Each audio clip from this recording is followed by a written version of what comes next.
Bonsoir à toutes et tous, bienvenue pour cette soirée de lancement du fonds de dotation EIC.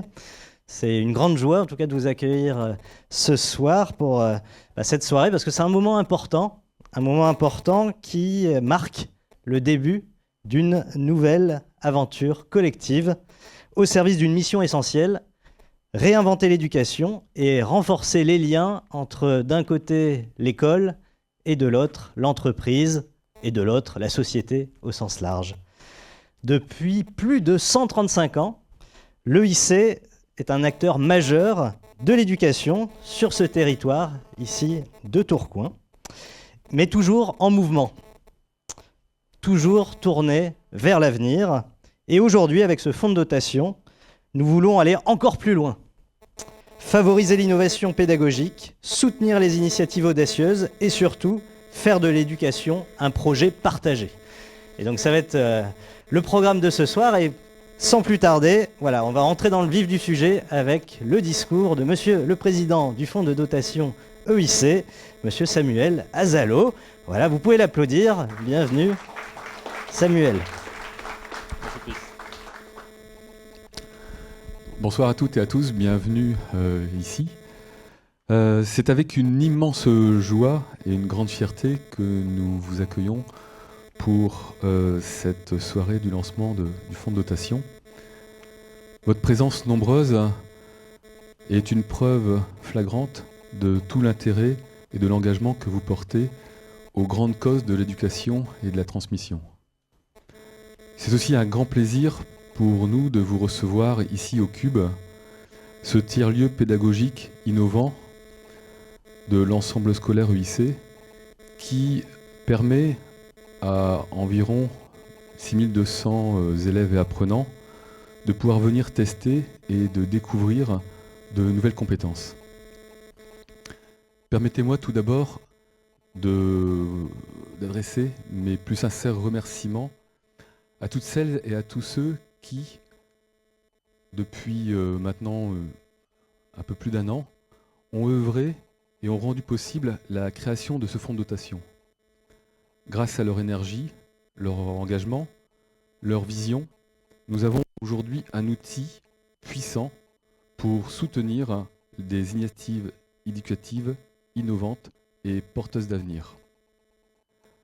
Merci à vous, collectivités locales, entreprises, établissements scolaires, associations, fondations et autres fonds de dotation d'être venus ce soir vous connecter à notre écosystème pour découvrir notre raison d'être et également découvrir les causes que nous défendons.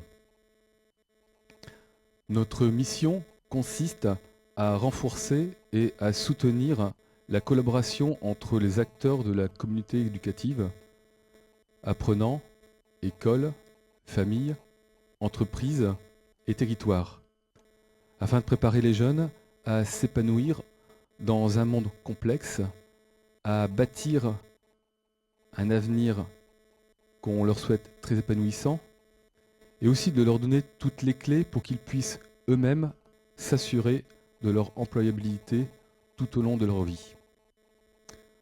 Notre volonté est de partager ce soir notre vision, nos ambitions, et de tisser des liens solides pour de futures collaborations. Car c'est ensemble, en conjuguant nos forces et nos engagements, que nous pourrons avoir un impact réel, positif et durable dans l'éducation de demain. Encore une fois, merci à toutes et à tous pour votre présence et votre soutien. Je vous souhaite une très bonne soirée et de très agréables échanges.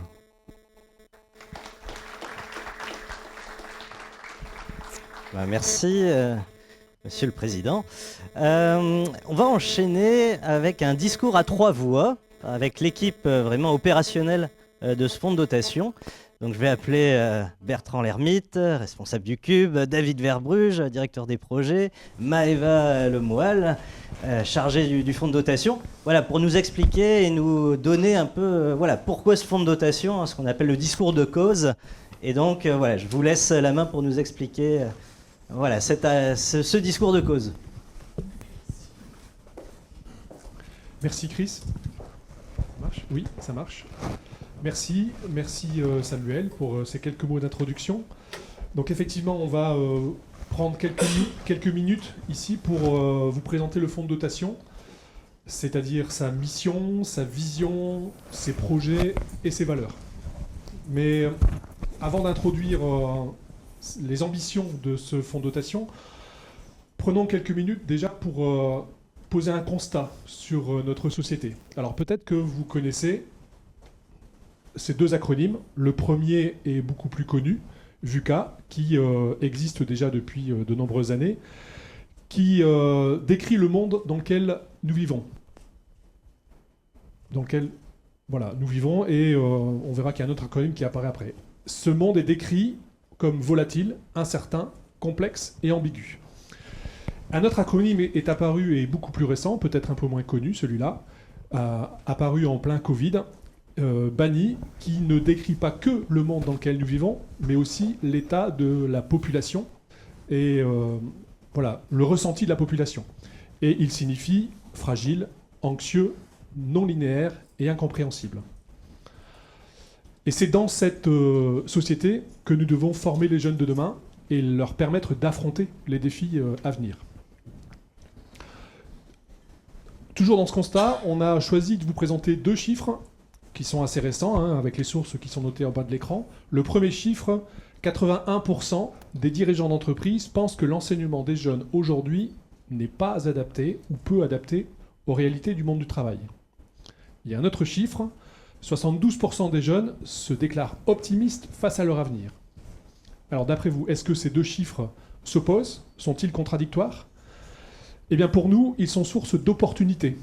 Et c'est dans cette situation qu'on peut avoir une multitude de projets pour répondre à ces défis et concilier à la fois l'attente des chefs d'entreprise envers l'éducation et également l'ambition et l'engagement des jeunes à venir. Et donc face au constat que Bertrand vient de mettre en avant, un besoin émerge, celui de réinventer l'éducation et faciliter sa transmission, puisque l'école va bien au-delà, l'éducation va bien au-delà des murs de nos écoles. L'école ne doit pas être un simple lieu d'apprentissage à l'épreuve du changement, mais elle doit en être l'incubateur. Et aujourd'hui, nous vivons dans un monde, dans une ère où les élèves sont ancrés dans le XXIe siècle, donc avec leurs émotions, leurs joies, leurs peines, leur enthousiasme. Et puis, en parallèle, on peut dire malheureusement, nous faisons face à une pédagogie du XXe siècle qui est très cadrée, très formelle et qui finalement laisse peu de place à la liberté. Et nous retrouvons aussi des institutions donc, du XIXe siècle avec des réformes qui sont très descendantes et qui laissent peu de temps à l'expérimentation. Et c'est donc dans cet esprit que le fonds de dotation EIC est né, donc prêt à agir comme un véritable moteur de changement et d'innovation dans l'éducation. Et donc nous sommes déterminés à soutenir donc, les initiatives qui favorisent donc, l'étroite collaboration entre les différentes parties prenantes, que ce soit donc, les entreprises, les écoles, les familles et bien même le territoire. Parce que l'école ne peut pas tout toute seule, nous avons tous une responsabilité éducative dans cette société. Et donc le fonds de dotation EIC a à cœur de répondre aux problématiques suivantes, que sont comment nous préparer à un monde qui change aussi vite et comment s'assurer que nos enseignements d'aujourd'hui ne seront pas rapidement obsolètes. La vision, voilà, notre fonds de dotation, il a une vision, voilà, il a une vision d'éducation qui est une relation et il nous apprend la relation collectivement, famille, entreprise, territoire et école. Nous avons tous, comme disait Maëva, une responsabilité éducative partagée dans cette société et nos écoles doivent se réinventer en dépassant le cadre scolaire traditionnel et s'ouvrir sur une société pour devenir des incubateurs du changement. Cette vision est accompagnée, bien entendu, d'une mission. C'est comment on va le faire, comment on va mettre en œuvre cette vision. On va le faire en activant et en soutenant la relation entre les différents acteurs de la communauté éducative, les apprenants, l'école, les familles, les entreprises, le territoire, dans leur responsabilité éducative partagée. Vous voyez, ce terme revient systématiquement pour préparer ces individus à s'épanouir dans un monde complexe, construire un futur désirable et bien entendu développer leur employabilité tout au long de la vie. Et donc les termes que vient à l'instant d'évoquer David font partie intégrante de la RSE, donc vous avez déjà dû entendre parler, donc de la responsabilité sociétale des entreprises, où on y parle de responsabilité éducative ou bien d'impact social de l'éducation. Et on trouvait également important de rappeler que l'éducation fait partie des 17 objectifs de développement durable. Et cet objectif nous rappelle l'importance de veiller à ce que tous puissent avoir accès à une éducation de qualité dans des conditions d'équité. Et donc nos actions sont guidées par nos valeurs, que sont l'épanouissement, la responsabilité, la coopération, l'innovation et bien plus encore. Et donc ces valeurs-là, que je viens d'évoquer, sont les fondements sur lesquels nous construisons donc, un avenir plus juste et meilleur pour tous. Alors quelques mots pour vous présenter d'où émane ce fonds de dotation EIC. Quelques mots sur l'ensemble scolaire EIC. Donc on l'a dit, il a été fondé en 1889, donc il y a 135 ans, Chris, effectivement. Il a été fondé par et pour les industries du textile à l'époque. Elles exprimaient le besoin en techniciens et en commerciaux, et donc elles ont fondé cette école, qui reste encore aujourd'hui très ancrée sur le territoire et très proche des entreprises. Alors depuis, cet ensemble scolaire a évolué depuis 1889 et aujourd'hui il comporte une école sur Tourcoing, 4 collèges, 2 lycées, un centre de formation continue et apprentissage, un campus d'enseignement supérieur et beaucoup plus récemment un tiers-lieu pédagogique et éducatif qu'est le Cube. Ça représente environ 6200, 6300 apprenants sur Tourcoing, ce qui fait de cet ensemble scolaire le plus grand ensemble scolaire en France. C'est par la qualité de sa gestion et de ses investissements que l'ensemble scolaire a su évoluer tout au long de ces années, tout en gardant sa devise, qui est l'accueil de tous et l'éducation pour chacun. L'innovation et l'expérimentation ont toujours fait partie de l'ADN de l'EIC, et sa dernière réalisation, qui est le Cube, en témoigne. C'est de cet ensemble qu'émane le fonds de dotation EIC, avec, pour le faire vivre, donc l'équipe qui est représentée ici, donc Samuel Azalo, qui a pris la parole il y a quelques minutes, qui est également président de l'association tourquenoise de gestion de l'ensemble scolaire EIC, président du fonds de dotation EIC. David Verbruge, qui est responsable des projets au Cube et également trésorier du fonds de dotation. Maëva, qui est chargée de mécénat et de communication. Et moi-même, qui suis également responsable du Cube et secrétaire du fonds de dotation. Notre ambition, voilà, qui englobe la mission et la vision qu'on a pu exprimer juste avant, c'est de repousser les limites de l'éducation et de la transmission aussi, très traditionnelle encore, et créer des environnements d'apprentissage qui prépareront les jeunes à relever les défis du monde moderne. Et il y en a de plus en plus, des défis à relever. Créer un écosystème éducatif qui soit dynamique, où les différentes parties prenantes, on le répète encore une fois, les familles, les entreprises, les écoles, le territoire, se rejoignent dans une relation solide et harmonieuse. Voilà, le sujet, vous l'aurez compris, est très vaste et le fonds de dotation EIC concentre le cœur de ses actions sur 3 thématiques. La responsabilité éducative partagée, les expériences immersives et l'entrepreneuriat et l'innovation. Ces 3 thématiques regroupent 10 projets. Ces 10 projets sont forcément très structurés, très encadrés pour pouvoir les suivre, avec une fiche descriptive qui décrit ce qu'on retrouve dans chaque fiche projet, le format, le contexte général, sa problématique, les propositions du fonds de dotation et tout un certain nombre, voilà, une liste d'indicateurs qui nous permettent d'accompagner ces projets sur la durée. Si on s'attarde quelques instants sur cette diapositive, voilà, la responsabilité éducative partagée, la question qu'on peut se poser, c'est quel partage des responsabilités en éducation? Pour cette thématique, 2 projets. Le premier, la création d'un réseau d'entreprises, label des entreprises éducatrices ou encore trophée des entreprises à impact éducatif. Et le second projet, les trophées d'éducation innovante qui clôturera notre soirée d'aujourd'hui. Si on s'arrête sur le projet création d'un réseau d'entreprises, label des entreprises éducatrices, la problématique qui nous vient à l'esprit et qui est visée par le projet, c'est comment les entreprises peuvent-elles jouer un rôle plus actif, parce qu'elles interviennent déjà dans la formation et le développement des compétences et des individus. Elles interviennent de différentes façons, bien entendu. On concentre notre énergie sur les échanges, sur le réseau, sur les événements, pour provoquer, pour structurer et reconnaître officiellement les efforts consentis par les entreprises dans le domaine éducatif. Par aussi, on les encourage davantage à investir dans des initiatives éducatrices. La deuxième thématique, expérience immersive. Donc cette thématique que l'on a choisie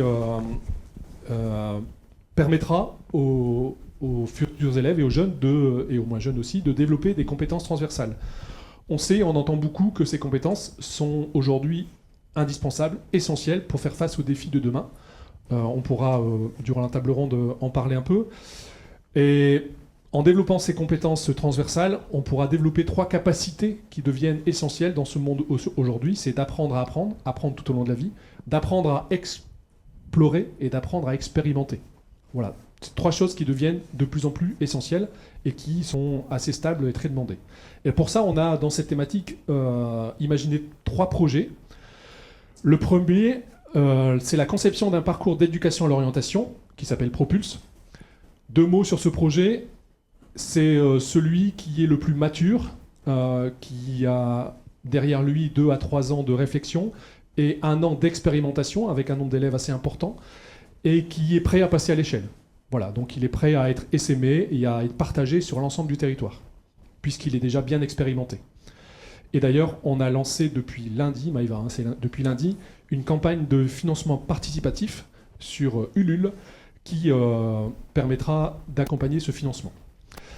Les 2 autres projets, organisation de bootcamp ou de semaines expérientielles, on va en parler après. Et le 3e projet, la création d'environnements d'apprentissage informel. Et celui-ci est un appel à projet. Alors si on s'attarde sur ces expériences immersives, ces semaines expérientielles ou ces bootcamps, tout ça a pour objectif de sortir les élèves de leur cadre traditionnel, de leur emploi du temps très formel, très structuré, pour leur permettre d'être immergés. Donc c'est pour ça qu'on l'appelait expérience immersive, d'être immergés dans un environnement qui leur permettront de se mettre en réflexion sur des projets et surtout sur des défis dont on n'a pas forcément, nous, à l'avance, les solutions, mais de travailler ensemble, en coopération avec eux. Ces défis, ils peuvent être dans différents domaines. Certains bootcamps sont déjà créés et expérimentés. Je pense au Creative Bootcamp, parce qu'on l'a déjà expérimenté avec des lycéens, avec des collégiens. L'Entrepreneuriat Bootcamp, celui-là a déjà été bien expérimenté également. Et on a en projet d'écrire d'autres semaines immersives sur la robotique, sur le coding, sur STEM, c'est sciences, technologies, ingénierie, arts et mathématiques, pour associer ces disciplines, faire de l'interdisciplinaire, le gaming, le média, développement durable, etc. Enfin, tous ces sujets d'actualité qu'on pourra mettre sous format bootcamp. Et ces bootcamps, l'intelligence artificielle en fait partie aussi, peuvent être aussi à disposition des entreprises pour s'immerger dans la résolution de ces thématiques. Donc, concernant la 3e thématique, donc l'entrepreneuriat et l'innovation, nous sommes réellement convaincus que l'avenir de l'éducation réside donc de l'étroite collaboration entre le monde de l'entreprise et celui de l'école. Et c'est pourquoi nous nous engageons à créer un écosystème où l'éducation et l'entreprise se rencontrent, s'inspirent mutuellement et innovent ensemble. Et c'est donc dans cet esprit que le fonds de dotation EIC se positionne comme un véritable facilitateur d'innovation pour nourrir la créativité, la collaboration et bien plus encore. Et donc, concernant la thématique de l'entrepreneuriat et l'innovation, les projets sont un mois, une conférence dont on reviendra juste après, la création d'un pré-incubateur pour projets éducatifs, la mise en place d'un co-learning territorial, l'accompagnement dans le développement professionnel des enseignants qui sont ces acteurs du changement, ou encore la promotion de l'entrepreneuriat et l'accompagnement de jeunes dans le lancement de leur start-up. Donc si on s'attarde sur le projet un mois, une conférence qui est sous forme d'appel à projet, il vise à répondre à la problématique suivante. Comment ouvrir une fenêtre sur les dernières tendances et innovations en éducation, provoquer des moments clés, des rencontres, s'inspirer et tisser des liens sur notre territoire. Donc il prendra la forme de conférences mensuelles sur la thématique de l'éducation et la pédagogie, où chaque partie prenante, que ce soit des professionnels, des entreprises, des familles, des étudiants, pourront assister et participer pour faciliter donc, cette transmission de l'éducation. Donc ces conférences seront animées donc, par des experts et des chercheurs et pourront s'en suivre des séances de questions-réponses. Voilà, on a pris le temps de vous présenter un projet par thématique et vous retrouvez sur cette diapositive le plan pluriannuel donc de déploiement de tous ces 10 beaux projets. Certains ont déjà commencé, comme le disait Bertrand, depuis l'année dernière en prototypage et puis maintenant ils sont en phase de lancement. D'autres démarreront dans les années à venir, dès l'année prochaine. Et donc ça démontre bien aussi une montée en puissance des actions portées par le fonds de dotation, avec un premier objectif à 6 ans. Il est bien évidemment essentiel pour nous de pouvoir mesurer l'impact de toutes ces actions auprès des différents bénéficiaires, qui sont très, très larges, vous l'aurez compris. Pour la première année, c'est-à-dire celle en cours, l'année 24-25, on est sur 700 élèves impactés, 3000 open badges délivrés. Alors les open badges sont des images numériques derrière lesquelles on vient reconnaître des compétences, des talents, des appétences, des participations et 40 enseignants formés. Sur la période 2024-2027, on monte encore d'une étape, 6600 élèves impactés, 11 000 open badges et 330 enseignants formés. Et sur la période vraiment long terme, c'est-à-dire les 6 ans, c'est plus de 22 000 étudiants et élèves impactés, 37 000 open badges délivrés et près de 1000 enseignants formés. Et donc pour atteindre ces objectifs, une somme conséquente doit être investie, plus d'1 million d'euros d'ici 2030 pour les 10 projets qu'on a évoqués précédemment. Donc c'est un budget qui est ambitieux, mais pour des projets qui le sont tout autant.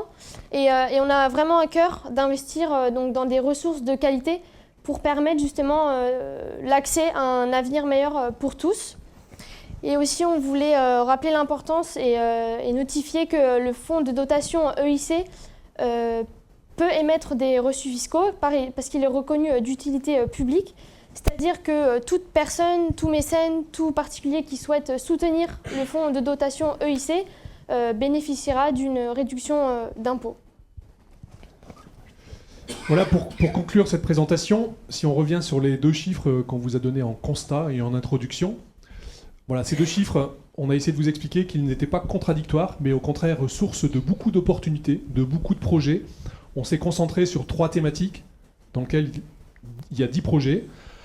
Il y a plein d'autres projets encore qui permettront de réinventer cette éducation, de réinventer la transmission du savoir et des compétences, parce qu'on est convaincu que c'est un sujet absolument essentiel pour faire face aux défis de demain.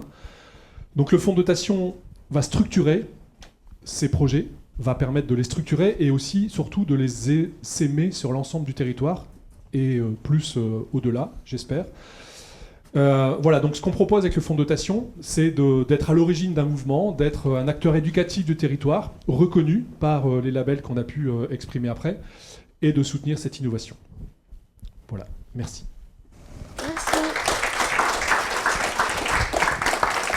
Merci.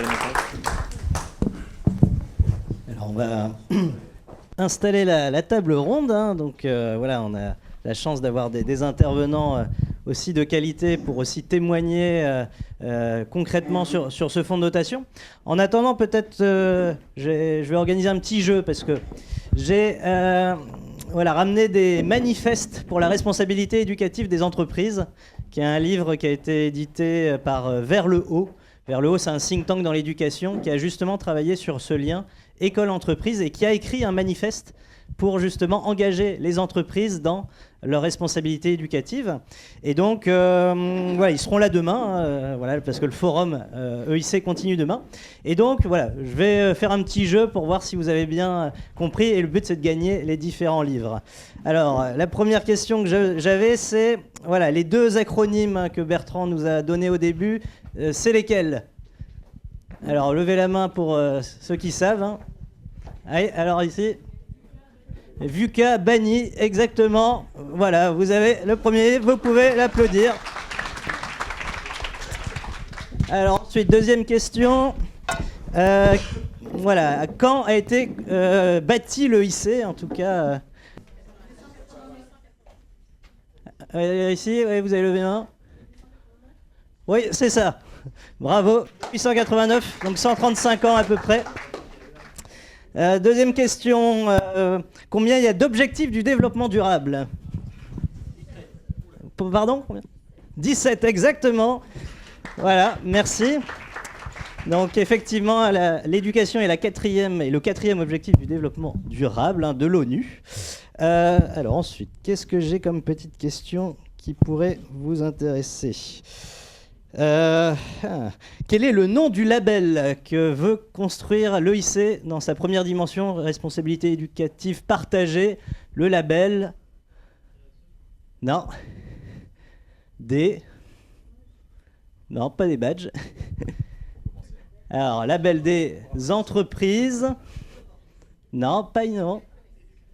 Alors, levez la main. Éducatrice, oui. Donc, le label des entreprises éducatrices. Alors, qui est une idée qui est dans ce rapport, justement, dans le manifeste Vers le haut, en fait, exprime des recommandations, dont cette création de label. Donc, c'est bien que, en tout cas, le fonds de dotation soit acteur et puisse, justement, concrétiser cette chose. Le nom du parcours d'éducation à l'orientation, qui a été présenté par Bertrand. Oui. Propulse, exactement.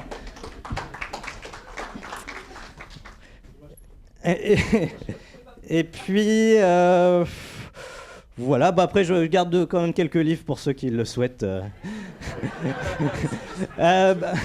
Donc on va enchaîner, donc la table ronde est prête, parfait. Et on va démarrer. Donc je vais appeler sous vos applaudissements Bertrand Lermite, donc responsable du Cube, Damien Selos, voilà. Louis Saury et moi-même, voilà, pour animer la table ronde. Hop, voilà, merci messieurs de nous rejoindre. Donc, pour lancer cette table ronde, donc je vais rapidement nous présenter, tout simplement. Donc voilà, je suis Chris Delepierre, je suis président de EdTech Hauts-de-France, la filière numérique au service de l'éducation et de la formation, cofondateur de Trésorium et puis membre de ce fonds de dotation.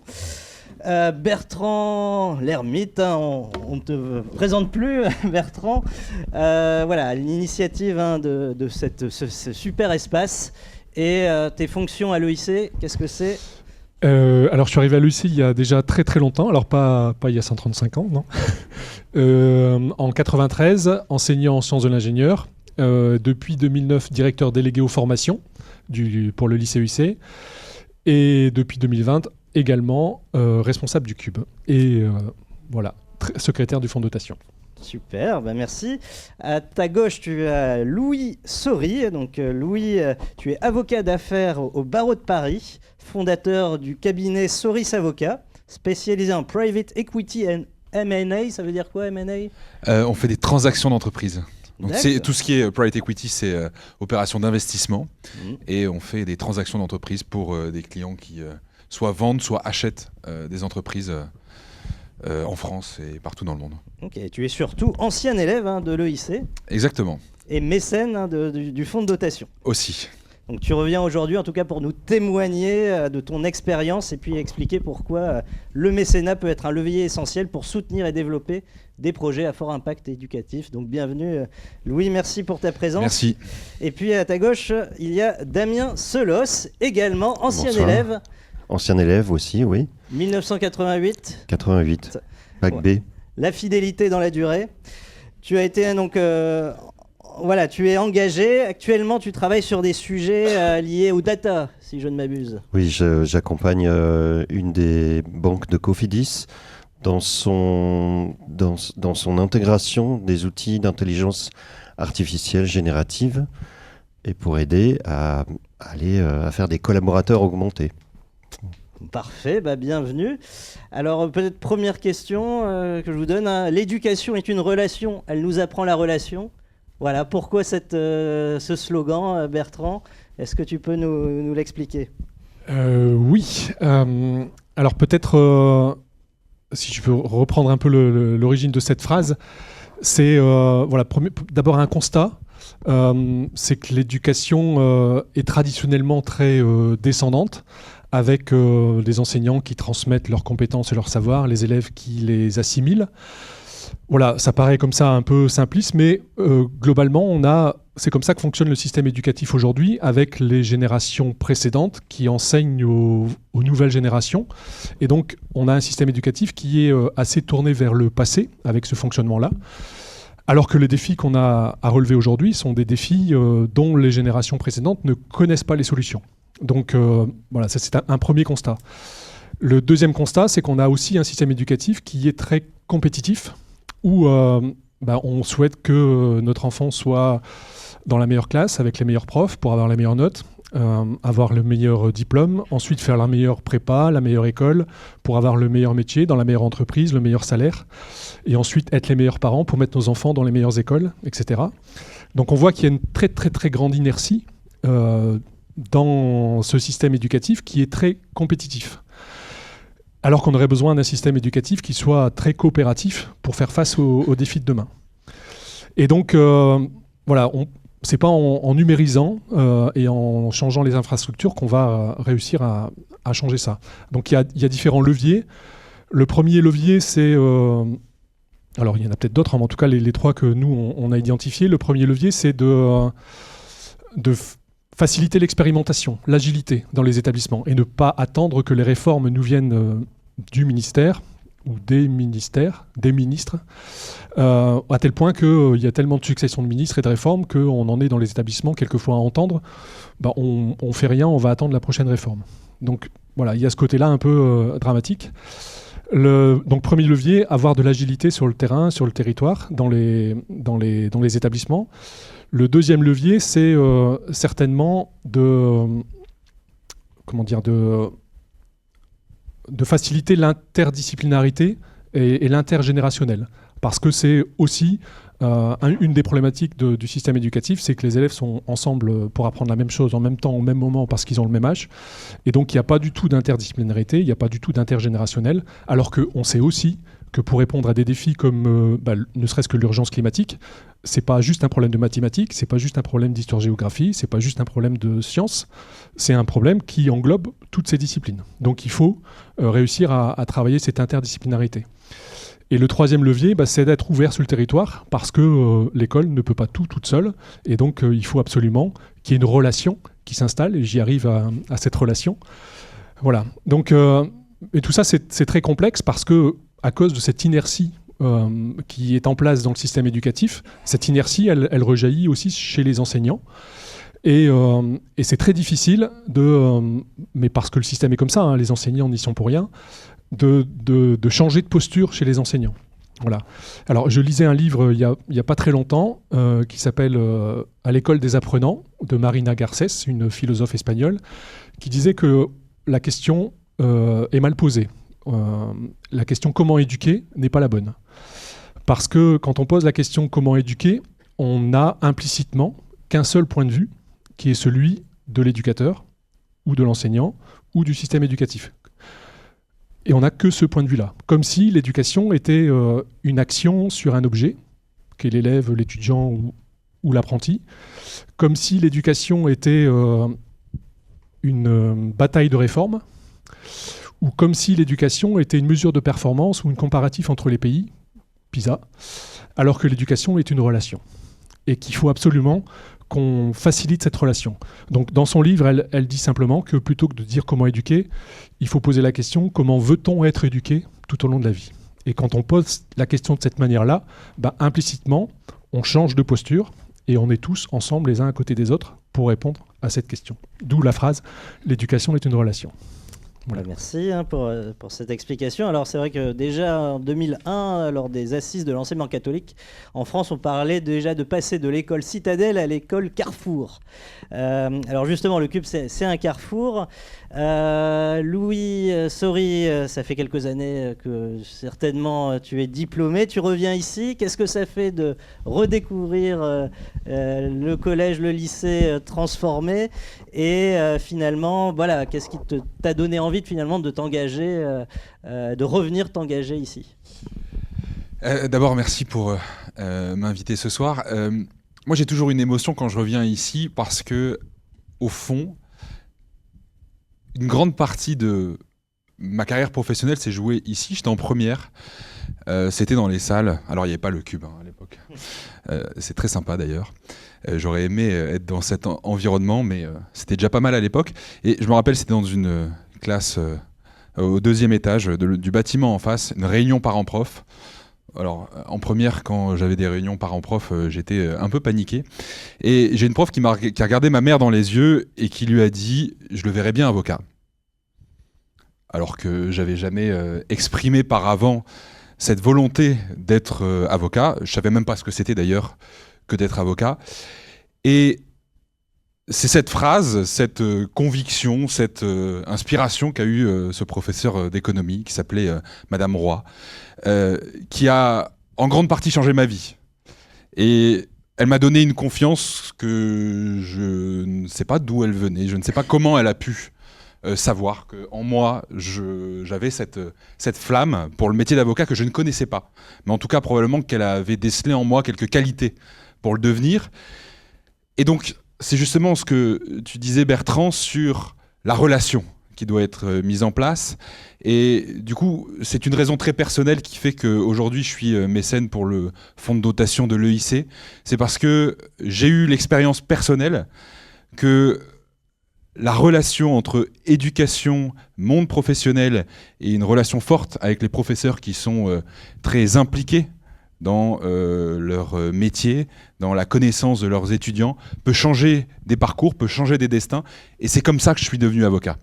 Parce qu'à partir de ce jour-là, je ne pense pas qu'initialement j'avais les résultats scolaires, etc. pour le devenir, mais je me suis donné pour objectif de devenir avocat, et c'est là où tout a changé pour moi, et ça a vraiment été un déclic, et donc c'est pour ça que je suis là en premier lieu ce soir.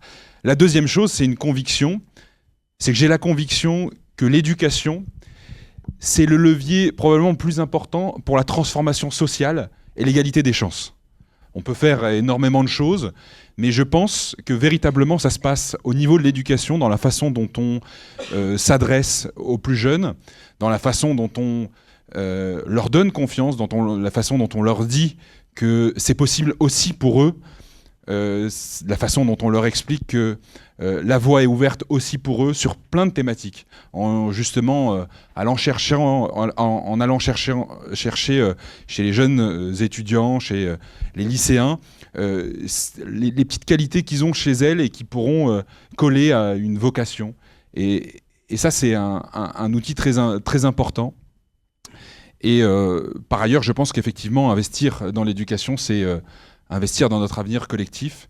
Et si on y pense chacun, vu la dette publique de notre pays, je pense qu'effectivement, ce serait un bon investissement que d'investir dans les générations futures qui paieront notre dette et nos retraites. Donc rien que pour ça, au moins, je pense que ça en vaut la peine.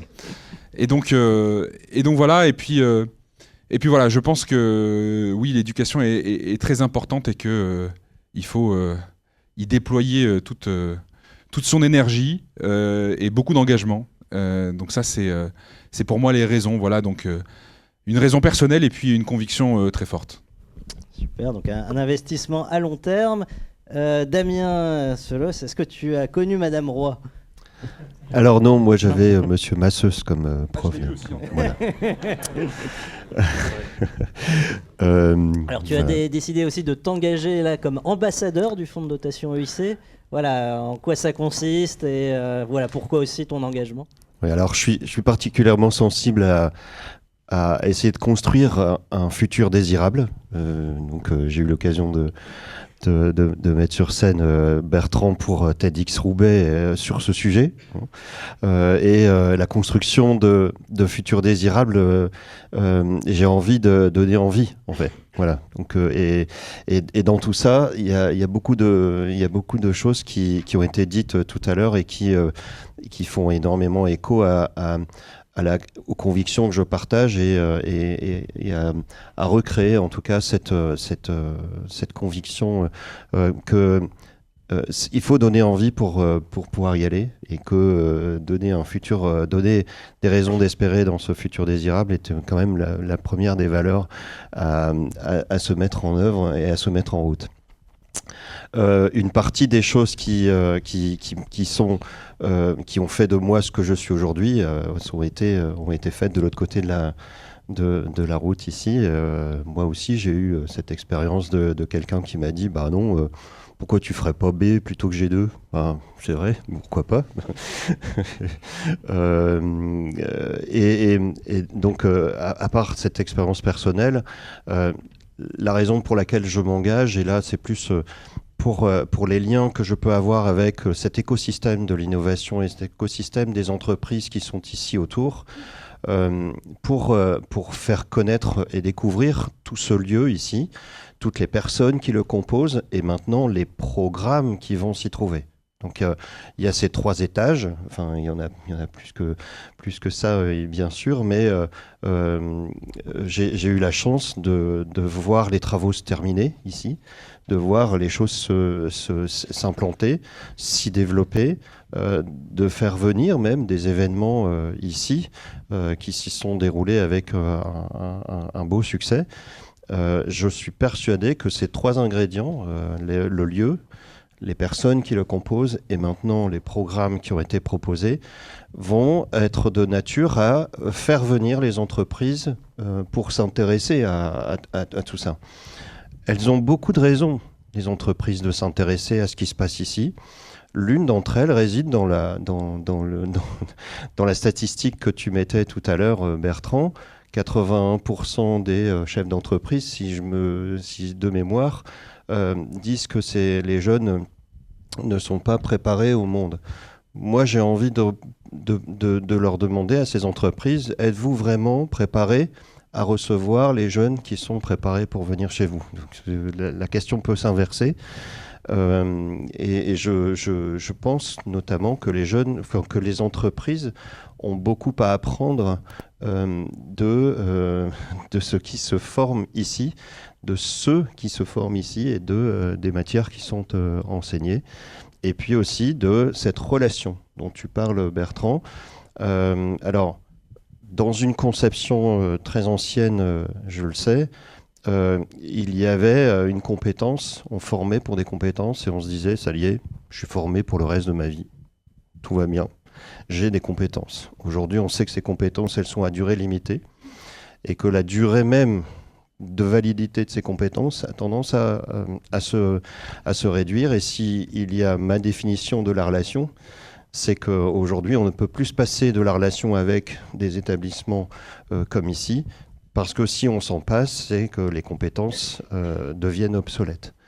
Donc voilà, j'essaye de balayer un peu tous les sujets, mais voilà, ce qui m'amène ici en tant qu'ambassadeur, c'est d'essayer de faire en sorte que les entreprises puissent ne pas passer à côté de toute la richesse de ce qui se passe ici, de toute la richesse du lieu, de toute la richesse des personnes et de toute la richesse du programme qui nous a été présenté juste avant.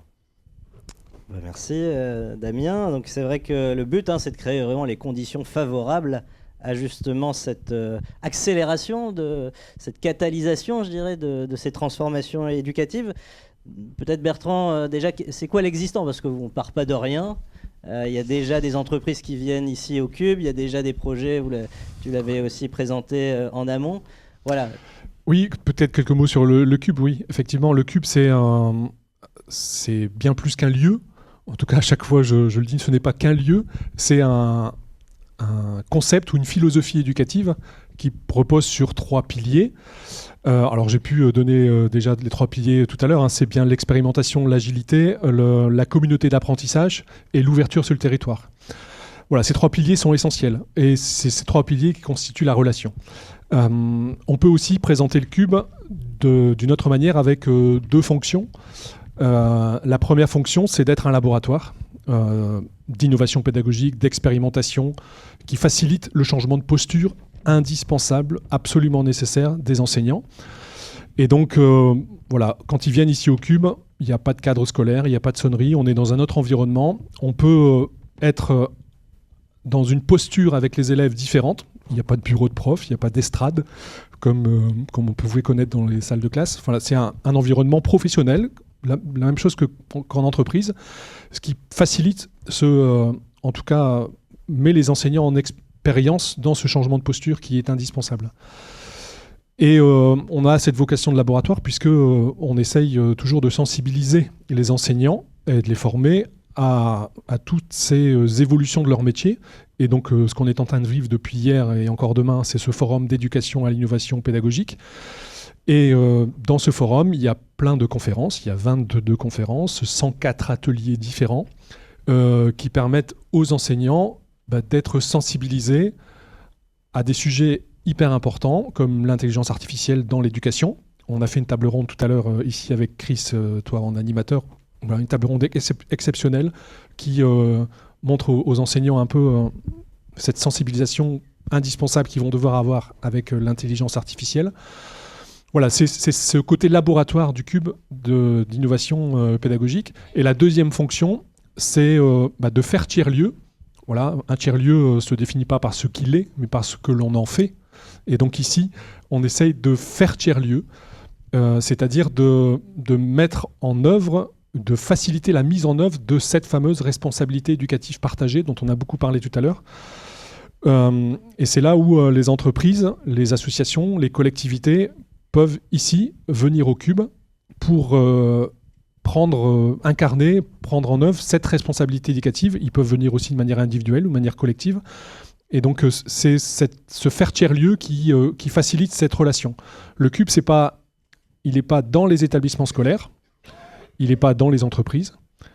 Je pense qu'on expérimente un modèle qui est un lieu, par sa définition tiers-lieu, qui se situe entre les deux entités, qui jusqu'à aujourd'hui se côtoient que trop peu ou mal, et avec un lieu intermédiaire, on essaye de faire en sorte qu'on instaure en tout cas une relation plus durable et plus profonde, parce que vous allez me dire que la relation école-entreprise existe déjà, et elle se formalise par des visites d'entreprise, par des témoignages, par des rencontres, des professionnels qui viennent dans les salles de classe pour parler de leur métier.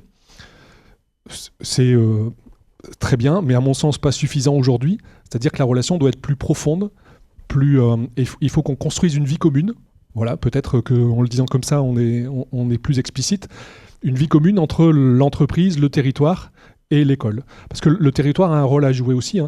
On parle de l'entreprise et de l'école, mais le territoire, lui, façonne l'environnement d'apprentissage avec son tissu associatif, avec ses lieux de rencontres, de culture, d'expérience. Et donc c'est bien ces trois entités, école, entreprise et territoire, qui doivent co-construire ensemble, en intelligence collective, les nouveaux modèles d'apprentissage, parce qu'il n'y aura pas un nouveau modèle, mais des nouveaux modèles d'apprentissage où chacun apporte sa pierre à l'édifice et pas plus l'un que l'autre.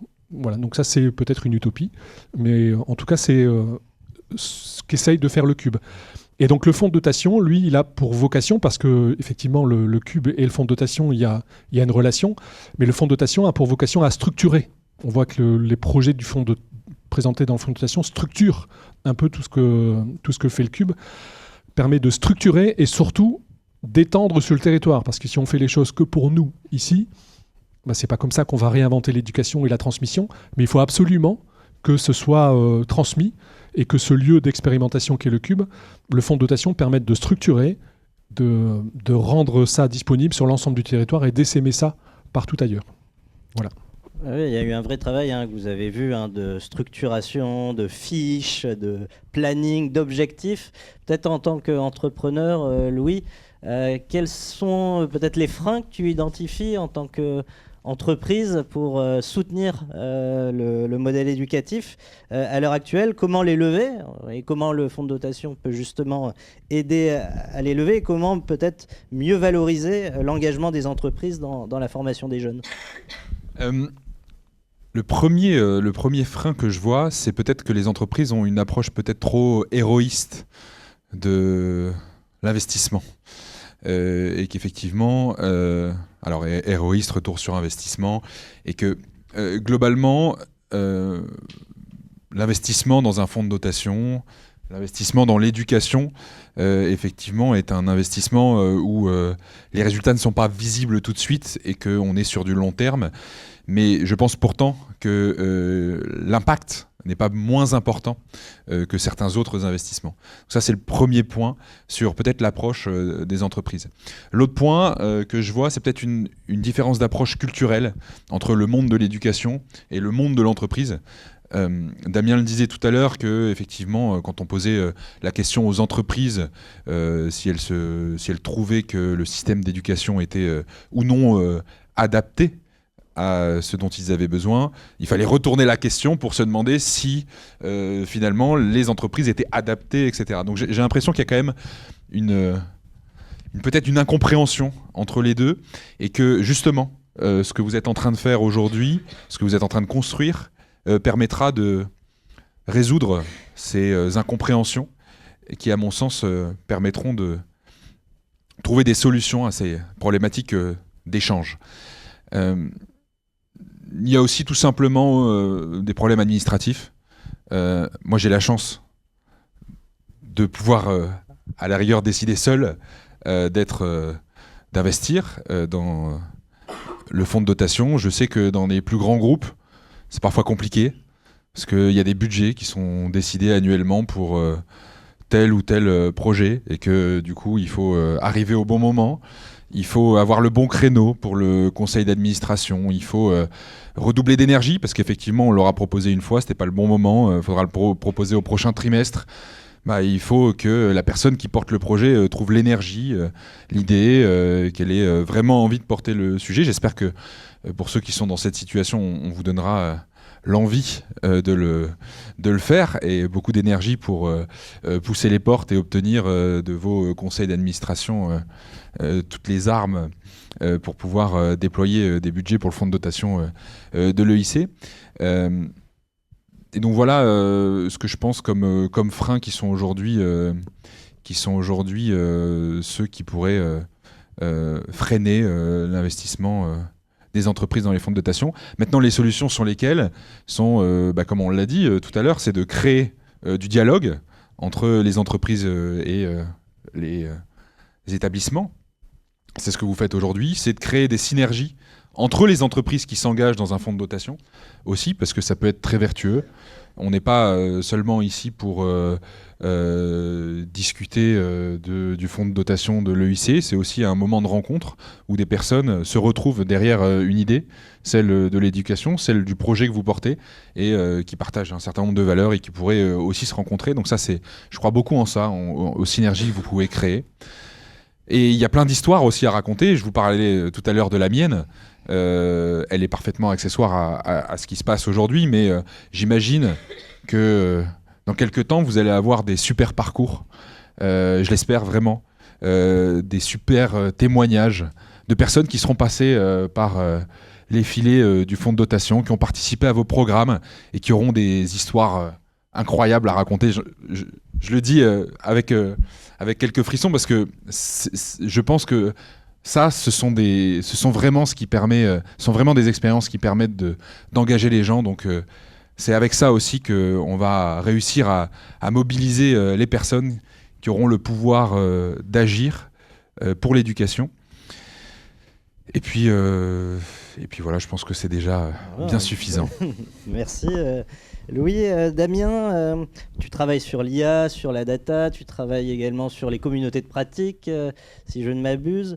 On a parlé de bootcamp, de pédagogie expérientielle, etc. Est-ce qu'il y a un projet en particulier qui ont été listés tout à l'heure qui te parle, que tu voudrais partager ? Bien sûr.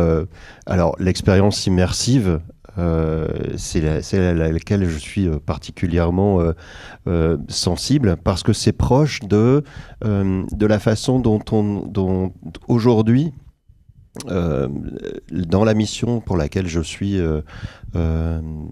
pris, c'est en pratiquant autour de l'intelligence artificielle générative que l'on dégage une preuve de valeur, et on va vers l'adoption de l'ensemble des collaborateurs. Et on retrouve de l'ADN commun avec ce que tu as présenté en termes d'expérience immersive. Pour compléter ce que tu viens de dire à propos des entreprises, comment pourraient-elles être intéressées par le fonds ? Elles peuvent être intéressées par des produits, puis découvrir le lieu, les personnes et le projet pour aller vers le fond. Ça peut être aussi une façon, j'en suis persuadé, que de découvrir par les offres et d'acccéder. Pour compléter, là je défie de la question que tu viens de poser, j'en suis bien conscient, mais pour compléter ce que tu viens de dire, le IC, c'est pas 6000 élèves depuis... Enfin, moi, à l'époque où j'y étais, il y en avait déjà 3000 par an, depuis 30 ans. Hein, donc ça en fait des anciens élèves. Hein, et ça en fait des personnes qui ont vécu, peut-être aussi comme toi, des expériences qui reviennent à l'esprit de tout ça. Je pense qu'il y a un réservoir de personnes à contacter en priorité qui se trouve parmi les anciens élèves. Merci. Et je sais pas si j'ai répondu à ta question, en tout cas. Non, mais c'était si tu avais un projet en particulier, effectivement, qui te parlait dans les projets qui ont été présentés. L'expérience immersive, on voit directement son côté transférable à l'entreprise elle-même, tout comme j'ai plus le nom exact, mais la responsabilité éducative est aussi un programme qui peut permettre à l'entreprise de s'investir pleinement dans le fond. Bertrand, peut-être une autre question. Voilà, quel message tu voudrais transmettre justement aux entreprises ou aux participants ce soir ? Et finalement, c'est quoi le besoin du fonds de dotation immédiat ? Voilà, quel appel tu voudrais donner finalement ce soir ? Mais, en fait, je pense qu'on a présenté différents projets. On a des mécènes, et on les remercie encore, qui sont mécènes pour le fonds de dotation dans sa globalité, sans forcément cibler un projet ou un autre particulièrement. Après, on peut avoir des entreprises peut-être... je vais dire la robotique par exemple, parce qu'il y a des semaines immersives de la robotique. On peut avoir des entreprises dans l'intelligence artificielle parce qu'on peut aussi construire des semaines immersives dans l'intelligence artificielle. Voilà, ça veut dire que le fonds de dotation, comme Damien vient très bien de le dire, peut permettre de mettre en immersion des élèves sur des sujets et sur des thématiques d'actualité comme la robotique, l'intelligence artificielle ou bien d'autres, et en même temps servir aux entreprises. Donc, la cause que défend le fonds de dotation n'est pas uniquement à destination des élèves, elle est pas uniquement à destination des enseignants, elle est à destination sans être trop ambitieux, mais à destination de l'évolution de cette société, parce que l'éducation a toujours été et sera toujours, je pense, l'essentiel dans notre société. Et quand on voit l'évolution de la société aujourd'hui, sans être alarmiste et pessimiste, il faut regarder le côté positif, l'ambition qu'ont les jeunes aujourd'hui. Et voilà, je pourrais donner plein de citations là-dessus, mais je pense que le fonds de dotation EIC va servir les jeunes, les moins jeunes, les entreprises, et donc tout ça pour essayer d'accompagner à notre mesure l'évolution de cette société face à tous ces maux qui la touchent aujourd'hui, et toute cette puissance d'évolution un peu fulgurante. Voilà, si je reprends des titres de livres, c'est la transition fulgurante. Voilà, on doit faire face à ça, et je pense que le fonds de dotation, les mécènes participent à leur mesure, soit à une action bien ciblée, ou soit à l'évolution de notre société par la jeunesse et par ses enseignants, quoi. Bon, je ne sais pas si j'ai répondu à la question d'ailleurs. Si. Peut-être Louis, ce qui serait intéressant, la question qui me vient, c'est voilà, si tu rencontrais le Louis qui était au lycée, finalement, quel conseil tu donnerais à un jeune peut-être à l'heure actuelle, hein, mais justement, voilà, si tu devais lui donner le conseil par rapport à un jeune, actuellement, ce serait quoi?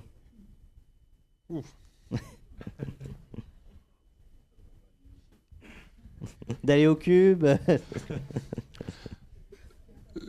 Non, je lui dirais que c'est pas facile. Non, alors pour pas être très long, je lui dirais simplement que il faut qu'il rencontre du monde. Il faut qu'il rencontre des personnes qui lui ouvrent des portes, que parfois les portes elles vont pas s'ouvrir toutes seules, qu'il va falloir mettre le pied et pousser très fort pour qu'elles s'ouvrent. Lui dire que même quand il pense qu'il aura réussi, bah en fait, ça sera pas terminé, qu'il va falloir encore faire des efforts, mais que l'aventure en vaudra la chandelle. Et donc, je lui dirais de se munir de beaucoup d'énergie, beaucoup de courage, et que à la fin, ça aura beaucoup de sens dans son parcours et qu'il pourra raconter de belles histoires à la fin de tout ça. Voilà. Merci. Louis, peut-être Damien, tu as parlé de futur désirable. Hein. Finalement, c'est quoi ton vœu ou ton utopie pour une éducation, pour l'éducation de demain? Ah oui, alors moi je partage une conviction plus peut-être très une utopie comme tu dis. Je pense que l'ensemble de la planète devrait retourner à l'école pour les défis que l'on a à relever. Tu t'en as en partie parlé, mais les défis sont tellement importants à mener et avec une urgence tellement importante que je crois que toute la planète devrait retourner à l'école. Bon, il se trouve que c'est pas possible, malheureusement. Et avec toute la bonne volonté du monde, on ne va pas y arriver. En revanche, il y a depuis peu de temps maintenant une initiative comme celle d'ici, là, qui va permettre d'accueillir ce monde qui va vouloir évoluer et changer. Cette initiative, elle est ici, et heureusement, puisque maintenant l'utopie va devenir en partie réalisée. Alors, ce ne sera pas toute la planète, parce qu'il n'y a que 4 étages, mais, et puis des projets qui vont pouvoir se faire hors les murs, hors d'ici. Mais en tout cas, c'est une des raisons d'espérer se trouve ici, et merci pour cette invitation et pouvoir en parler. Alors, David me dit qu'il reste 2-3 minutes. Peut-être s'il y a des questions dans la salle, hein, c'est peut-être le moment justement de poser la question qui vous taraude, qui vous brûle les lèvres. Oui, Janine. Je suis extérieure un peu à l'EIC. Par contre, j'ai été sidérée de voir votre implantation. Enfin, c'est vraiment incroyable. Je ne sais pas comment vous avez réussi à faire ça. Pourtant, j'ai toujours travaillé dans le monde de l'éducation. J'en ai visité à des universités, de tout. Mais j'ai jamais vu ça. Hein. Oui, enfin, merci déjà. Merci. Après, c'est un travail qui a été mené à partir de 2015 avec les chefs d'établissement qui étaient présents à l'époque, parce qu'il y a eu quelques modifications, mais voilà, il y a quelques-uns qui sont encore là, sur une proposition qui leur a été faite et je ne sais pas comment le dire, le courage qu'ils ont eu je vais le dire comme ça, hein, d'écouter cette proposition, qui est de se dire qu'en 2015 déjà, que l'éducation telle qu'elle existe dans la majorité des établissements scolaires n'est plus en adéquation avec l'évolution de la société. Mmh. Voilà, ça c'est le constat de base, et qu'il faut absolument qu'on fasse de l'intergénérationnel, qu'on ne mette pas les élèves ensemble dans la même salle parce qu'ils ont le même âge pour apprendre la même chose en même temps, au même rythme, parce que ça n'a plus trop de sens, et surtout leur apprendre, mais je l'ai dit tout à l'heure en introduction, des choses qui sont finalement orientées vers le passé, alors qu'on doit beaucoup se poser de questions sur le futur, et l'école ne peut pas tout toute seule. Ça, c'est le deuxième constat sur à la fois l'évolution du monde. L'école ne peut pas tout toute seule face à ces enjeux aussi importants.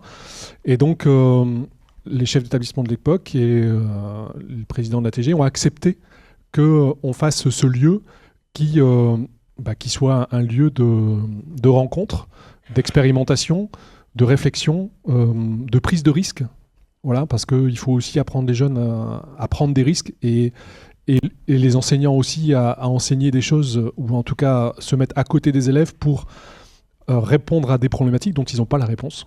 Voilà. Donc bien souvent, traditionnellement, je ne dis pas que c'est le cas pour tous les enseignants, mais généralement, ils posent des questions aux élèves dont ils ont déjà la réponse. Et aujourd'hui, il faut qu'on se pose des questions à côté des élèves, pas aux élèves, mais à côté des élèves, leur poser des questions dont on n'a pas nous-mêmes les réponses.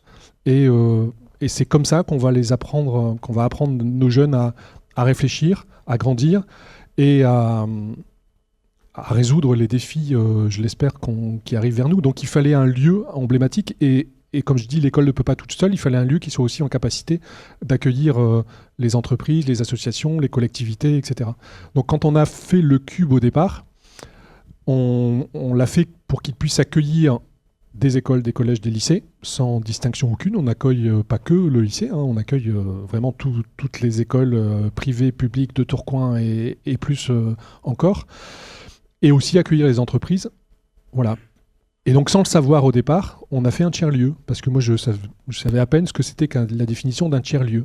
Donc, c'est un lieu dans lequel on fait en sorte que deux mondes se rencontrent, alors qu'ils se côtoyaient que trop peu ou mal, et qu'il fallait absolument que ces deux mondes se rencontrent, parce que c'était presque une urgence pour répondre aux maux de cette société. Voilà.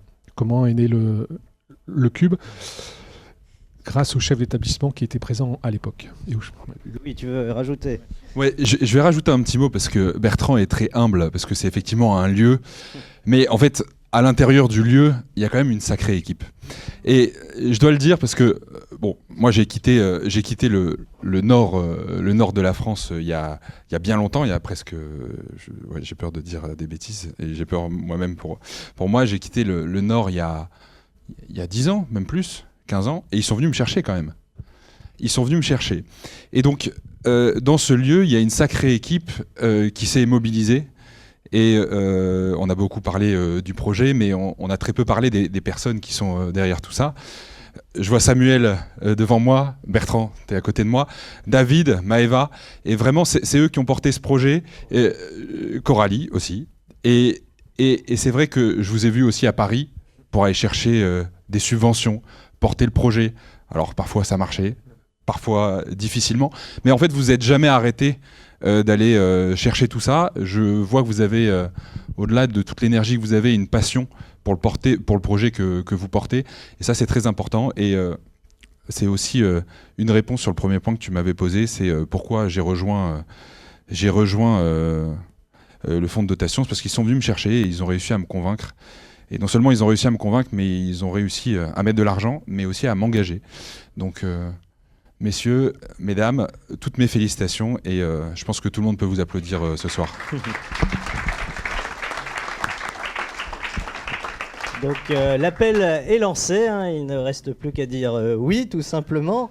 En tout cas, voilà, ce que je retiens, c'est que voilà, le Cube, c'est plus qu'un lieu, c'est aussi un changement culturel, et vraiment, ce fonds de dotation est vraiment le catalyseur pour cette transformation éducative. Et puis peut-être voilà, finir sur une citation que tu as un peu évoquée, hein, l'avenir appartient à celles et ceux qui donnent aux générations futures les raisons d'espérer.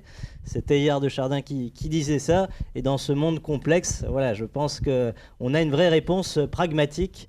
Et voilà, c'est vraiment une invitation aux entrepreneurs, et on est tous voilà, entrepreneurs de notre vie, à pouvoir prendre part dans ce grand projet. Fonds de dotation EIC.fr, hein, c'est le site internet. Bah, merci en tout cas, messieurs, pour cette belle table ronde. Et donc nous allons enchaîner la soirée par la remise des trophées de l'éducation innovante. Hein. Voilà, il y a eu il y a eu une candidature, hein, il y a eu plusieurs porteurs de projets du territoire qui ont postulé pour cette première édition.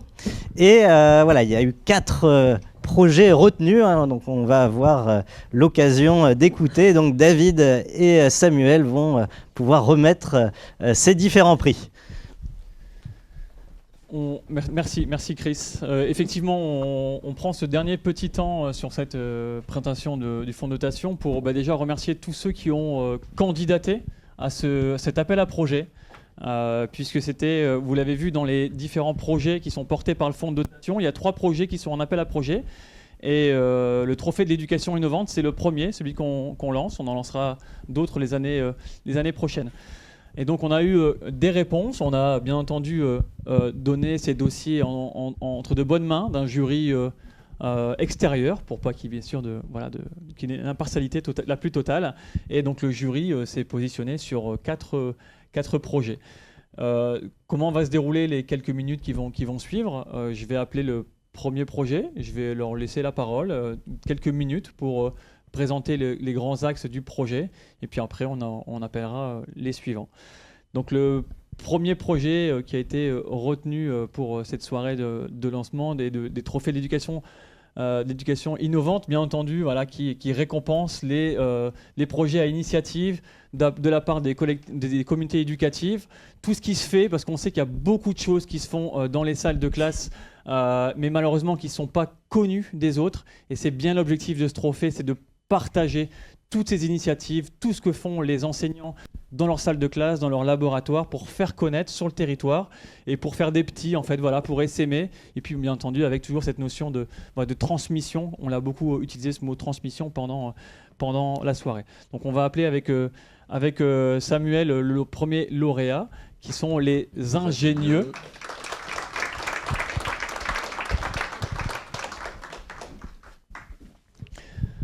Eh bien, la parole est à vous. Félicitations. Merci beaucoup.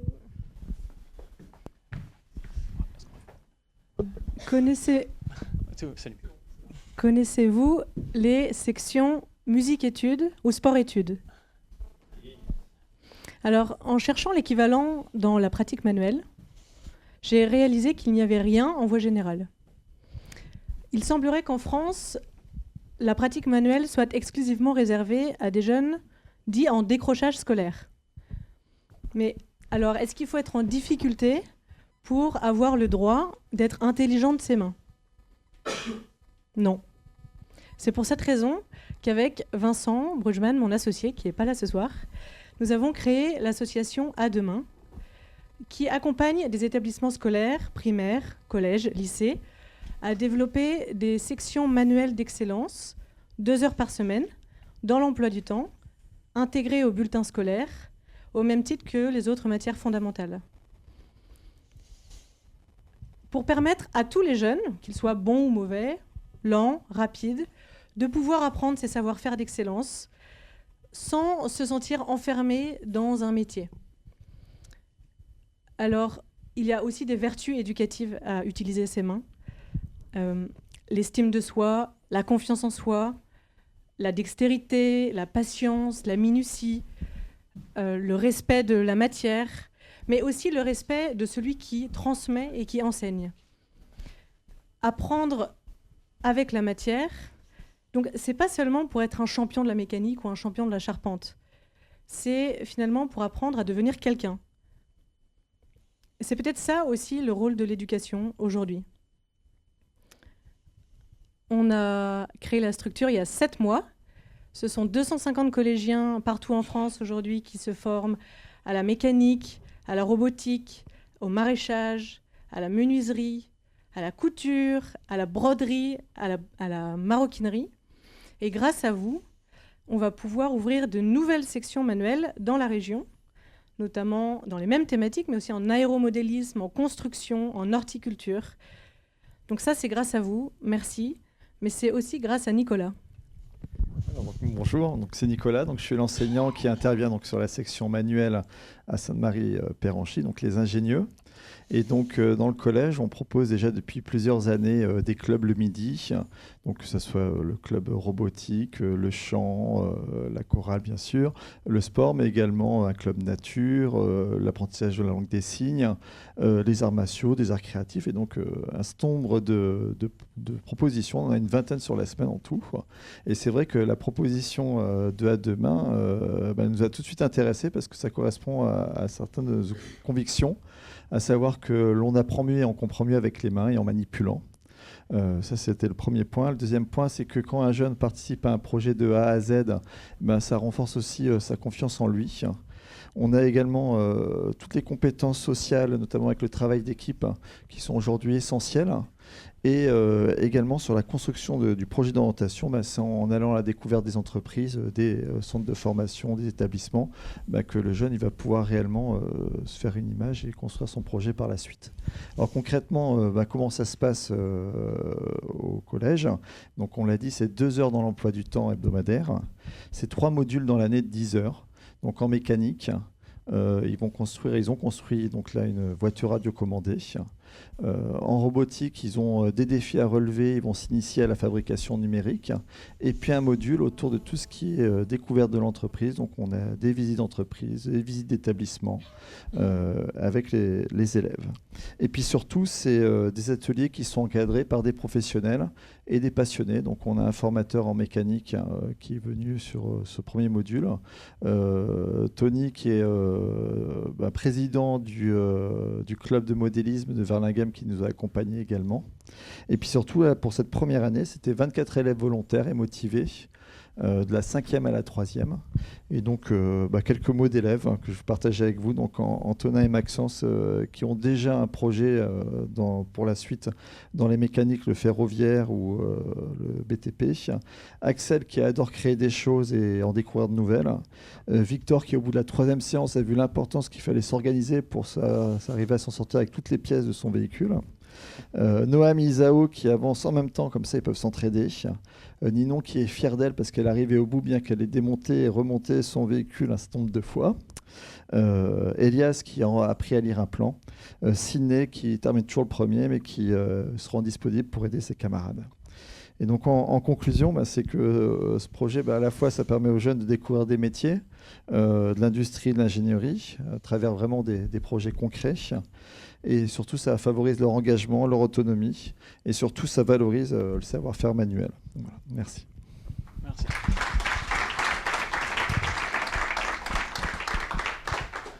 Donc le fonds de dotation en fait EIC, vous l'avez vu tout à l'heure, on a un certain nombre de missions, de projets qu'on a inscrits sur la durée, mais ça ne doit pas rester uniquement au niveau de l'EIC, mais bien au-delà de nos frontières.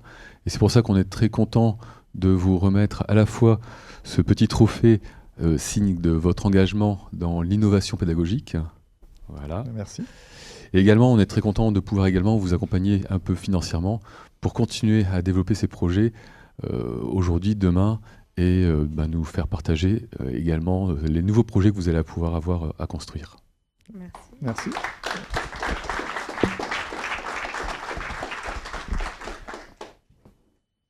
Merci les ingénieux, merci. Je vais récupérer ça. Bon, merci. On va passer au lauréat suivant. Wi-Fi. S'il vous plaît. Merci bien. Bonjour à toutes et à tous. Donc, je me présente, je suis Lionel Lerin-Rubé, je suis directeur adjoint d'une association qui s'appelle FASMEL ENO, où on intervient sur beaucoup de thématiques que vous avez présentées ce soir, à la fois sur le soutien à l'éducation des jeunes, la RSE, où on accompagne les entreprises dans la mise en place concrète d'actions, parce qu'en parler c'est bien, mais il faut passer à l'action, et aussi sur l'insertion professionnelle des jeunes et des moins jeunes, notamment à travers le sport, la culture, le théâtre. Et aujourd'hui, je viens vous présenter le projet Wi-Fi qu'on porte aujourd'hui sur 3 établissements sur Tourcoing, mais également sur le Hainaut, sur le Valenciennois. L'idée et le constat qu'on a fait depuis plusieurs années, c'est que les filles dans le numérique, c'est compliqué. Aujourd'hui, on a à peu près 24% de femmes dans le numérique et c'est un taux qui est en train de stagner. Pourtant, c'est des métiers sur lesquels on recrute, qui se développent. On a parlé d'intelligence artificielle. On va créer énormément de postes. On ne connaît même pas encore l'intitulé de ces postes aujourd'hui et on a besoin de sensibiliser les filles et qu'elles aillent vers ces métiers. La problématique qu'on a, c'est à la fois les familles qui ne veulent pas forcément que les filles aillent dans ces thématiques et vont faire blocage. Les enseignants, on en a parlé, qui ne sont pas forcément outillés pour accompagner les filles dans ce domaine-là. Et puis les collégiennes elles-mêmes qui ne savent pas forcément ce que c'est le numérique finalement et qui ont encore beaucoup de stéréotypes de garçons geeks, boutonneux, derrière leurs ordinateurs qui font du codage. En début de formation, on leur fait un petit atelier dessin, c'est ce qu'elles nous dessinent généralement dessus. Donc on va avoir un projet qui va se faire en 3 étapes. La première étape, c'est qu'on va aller dans le collège, on va voir toutes les filles de 4e et on va les sensibiliser au numérique en leur présentant et en leur montrant des portraits inspirants de femmes qui ont fait parcours dans le numérique. Après cet atelier-là, on va demander aux filles qui veut aller plus loin finalement pour créer un club dans le collège.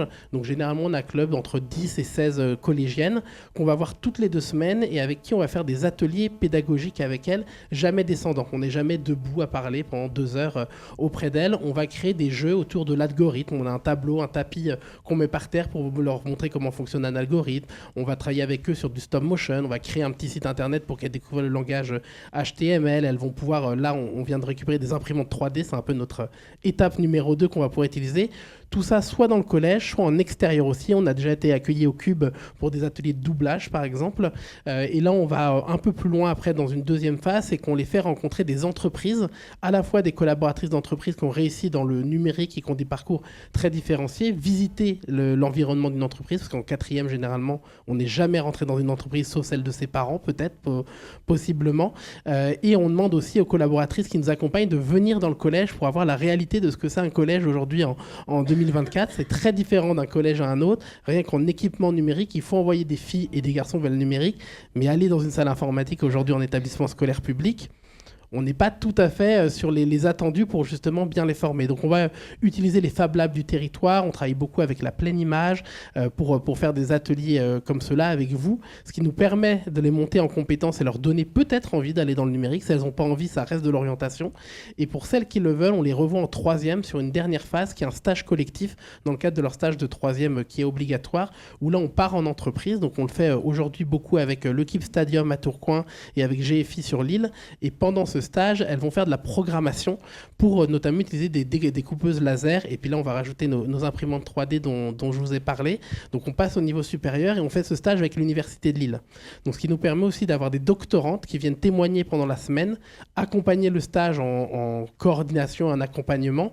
Et on fait aussi une visite de l'université, de l'Experium pour vraiment qu'ils voient ce qu'il y a aussi sur le territoire. Parce que le deuxième constat qu'on a, c'est beaucoup de jeunes et pas que les filles nous disent: bon, Tourcoing, Roubaix, Lamel, il n'y a rien, c'est nul. Moi, je veux partir le plus vite possible. Il n'y a pas grand-chose qui s'y passe là. On va faire bientôt des visites à Picta Novo. On a beaucoup de jeunes qui regardent la série HPI. Ils ne se doutent pas qu'il y a des choses qui sont conçues à côté de chez eux, par exemple. Donc l'idée, c'est vraiment de leur montrer le territoire. Et là, les prochaines étapes et votre soutien, ce qui va nous permettre, c'est à la fois de monter plus loin pour nous en équipement, essayer d'avoir plus de jeunes accompagnés. Cette année, sur Tourcoing uniquement, on a fait 300 jeunes sensibilisés, 70 filles qui sont accompagnées dans les clubs et 25 qui sont en stage. Il y a un deuxième stage qui commence la semaine prochaine.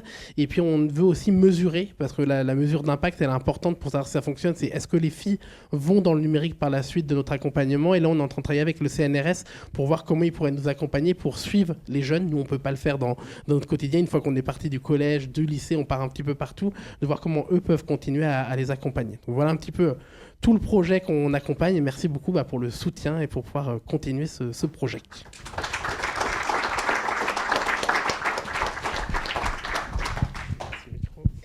Échanger vos procédés. Merci beaucoup. Toutes nos félicitations pour ce projet. Effectivement, il y a beaucoup de filles qui sont quelque part, qui ne connaissent pas la partie numérique, qui ne connaissent pas aussi la partie mathématique, ingénieur. Eh bien, bravo en fait pour avoir mis cette dimension très tôt dans l'apprentissage pour faire naître des vocations. Et on sait que quand elles s'y impliquent, on a des résultats mais faramineux et exceptionnels. Merci beaucoup.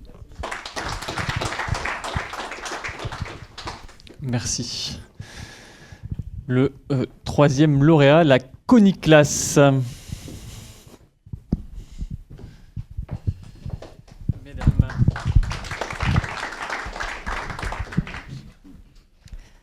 Alors bonsoir à tous. Aujourd'hui, nous sommes là pour vous présenter notre projet, donc le projet Coniclass.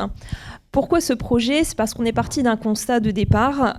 On s'aperçoit que nos élèves apprennent leurs leçons, mais ne retiennent pas durablement. Souvent, aujourd'hui, on est confronté à des jeunes qui apprennent leurs leçons la veille de l'évaluation, oublient donc très rapidement et peinent à mobiliser donc les bonnes connaissances au moment de l'évaluation. Apprendre, ce n'est pas juste mémoriser par cœur. De là, on a aussi beaucoup d'élèves qui nous disent « j'ai appris ma leçon, mais je n'ai pas réussi l'évaluation » et essayent de comprendre le pourquoi. De là, nous avons lancé donc ce projet Coniclass qui a inspiré des neurosciences cognitives et basé sur des méthodes pédagogiques assez diversifiées. Notre objectif, quand on l'a lancé, c'est aider nos élèves apprendre à apprendre, tout simplement, puisque notre ambition, c'est de faire de chaque élève des apprenants autonomes qui savent mobiliser les bonnes connaissances et tout cela aussi de manière durable. Notre projet se base sur les 4 piliers de l'apprentissage. Donc, le premier pilier, c'est l'attention. Dans un premier temps, un élève ne va retenir que ce qu'il perçoit, ce qu'il a compris.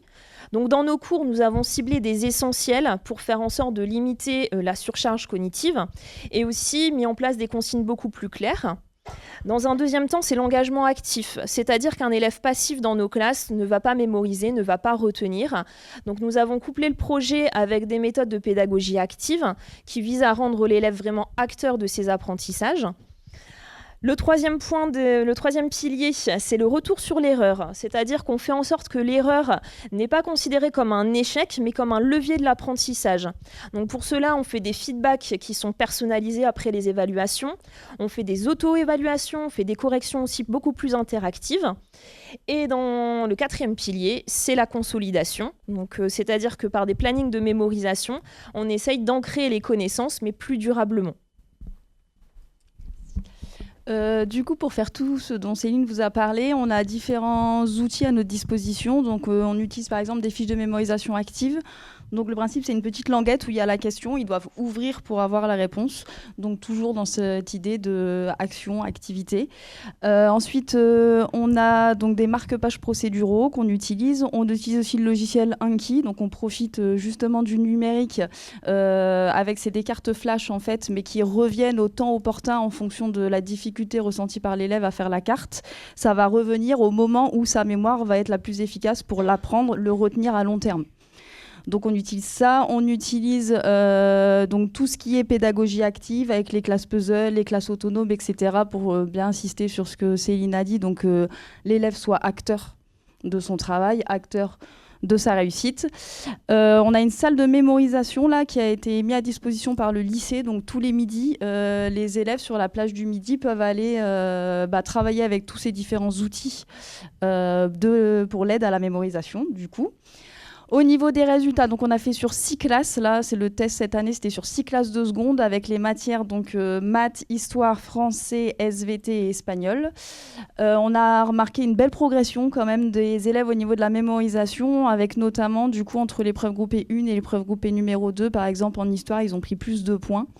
Donc ils sont assez demandeurs aussi quand même de ces fiches-là, c'est-à-dire que si on leur donne, on a prévu de leur donner vers la fin du chapitre, en général ils viennent nous voir en disant on n'a pas notre fiche, donc c'est quand même qu'ils s'en servent, c'est le constat qu'on a fait, et qu'ils le font aussi, les différents outils, ça peut être aussi des cartes mentales, enfin bref on les multiplie pour qu'ils trouvent quelque chose qui leur convienne à eux, ils le font, ils l'appliquent dans d'autres matières, parce que du coup on l'a pas encore étendu tant que ça, et ils nous disent j'utilise ça dans telle matière.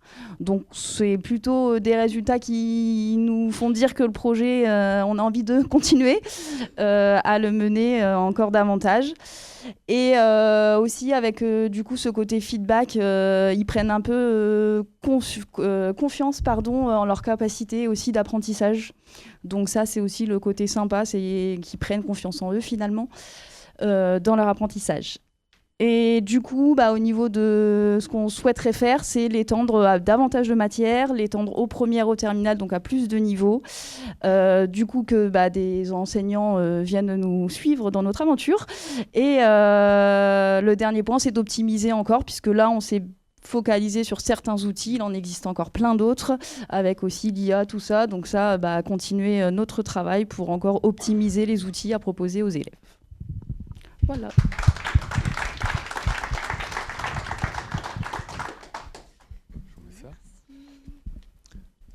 Alors, toutes nos félicitations pour cette innovation pédagogique. Je pense qu'aujourd'hui, il y a quand même pas mal de jeunes qui sont en décrochage scolaire parce qu'ils n'apprennent pas de la même manière, ils ont besoin de temps. Et je pense que ce que vous inventez aujourd'hui va permettre de faire des rattrapages ou d'aider certains jeunes à poursuivre une scolarité, j'allais dire, dans les meilleures conditions et pas être en échec ou en décrochage. Merci beaucoup. Merci mesdames. Et nous allons passer au dernier lauréat, qui celui-ci est Et le prix coup de cœur du jury, voilà, il y a souvent un prix coup de cœur et celui-là, c'est celui qui a remporté celui du jury. Et donc, on va appeler le potager. Quand je vois potager, je pense Charles de Foucault tout de suite. Merci, Monsieur le Président. Merci, David. Je ne voyage jamais seul, donc je viens avec mon équipe. Donc voilà. Alors, juste tout à l'heure, Bertrand disait que c'était une aventure avec des anciens chefs d'établissement. Je crois que je suis le seul à être resté là-dedans. Donc le dinosaure. Donc voilà, c'était vraiment une belle opportunité pour vous. Bravo d'avoir... on a cru en vous et voilà. Donc bravo avec toute l'équipe. Donc tout simplement remercier les organisateurs de cette soirée. Le collège Charles de Foucault est très très très heureux d'avoir été récompensé. Si nous en sommes là aujourd'hui, c'est juste au dévouement et au professionnalisme des 5 enseignants qui m'accompagnent ici. Donc j'ai Myriam, Lou, j'allais dire le nom de famille, Christelle, Magali et Miloud. Voilà, donc des enseignants qui donnent de leur temps tous les jours avec les élèves. Et des élèves qui sont non seulement impliqués dans tout ce qui est résultats scolaires ou autres, mais aussi avec les nouveaux projets qu'on leur met en place. Et je tenais vraiment à leur dire, à les féliciter. Nous pouvons être fiers d'avoir ces élèves et ces collègues dans notre ensemble scolaire. Alors, très rapidement, je leur cède la parole pour qu'ils vous disent un peu ce qu'ils ont mis en place depuis quelque temps.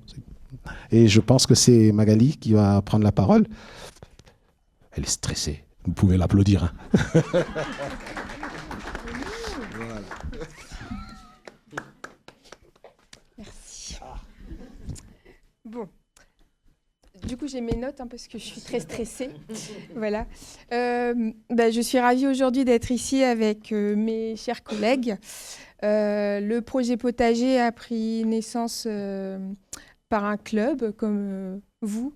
Et en fait, j'ai proposé à mes collègues de le faire à plus grande échelle et ils m'ont dit oui. Donc voilà, ils m'ont suivi dans l'aventure. Cette année, donc ça fait depuis 2022, c'est né pendant le confinement, suite au confinement en fait, l'envie de faire classe dehors et faire classe autrement avec les élèves. Du coup, on a construit 6 carrés potagers et puis on s'est lancé dans l'aventure.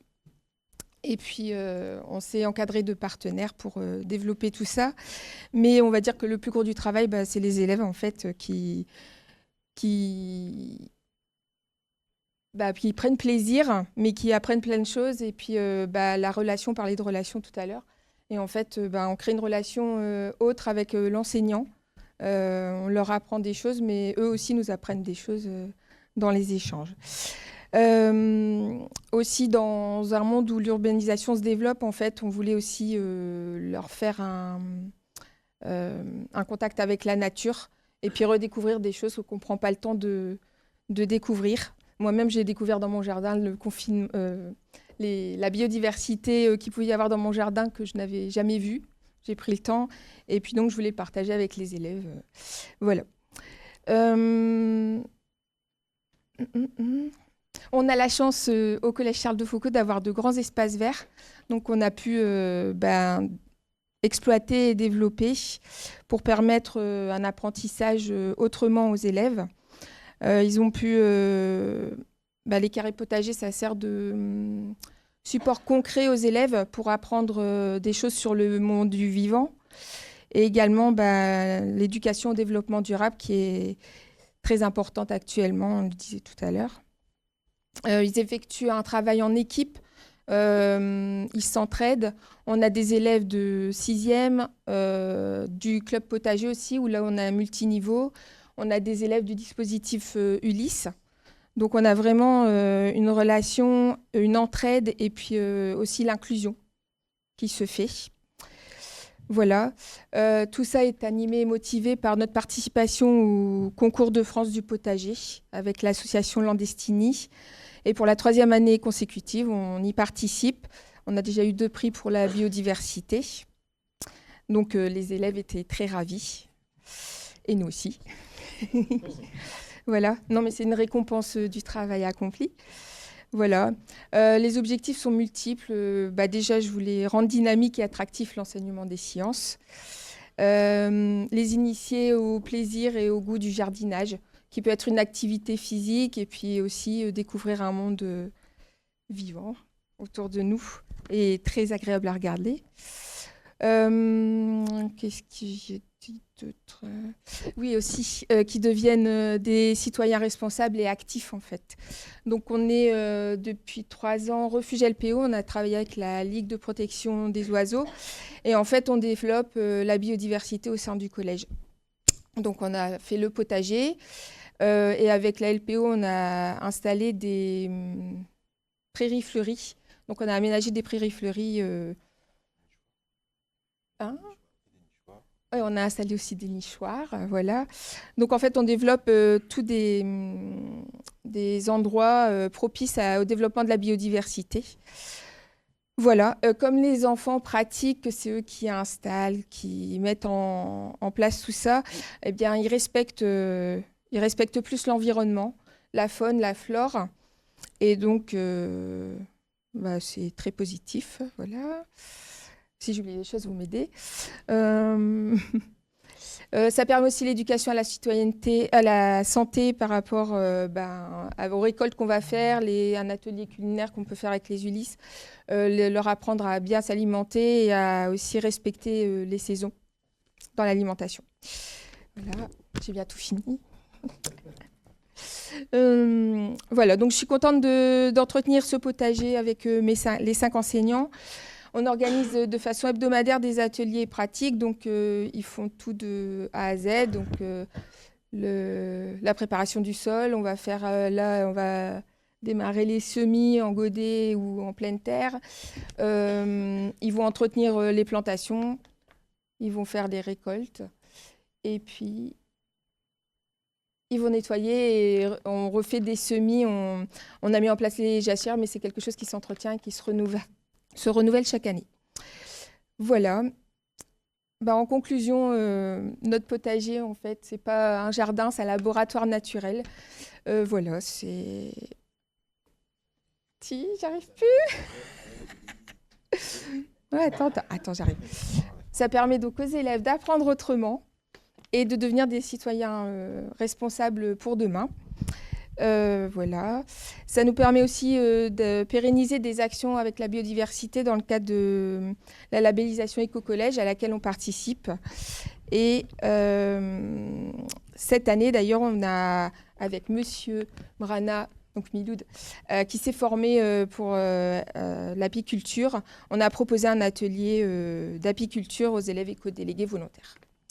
Voilà, je vous remercie de votre écoute.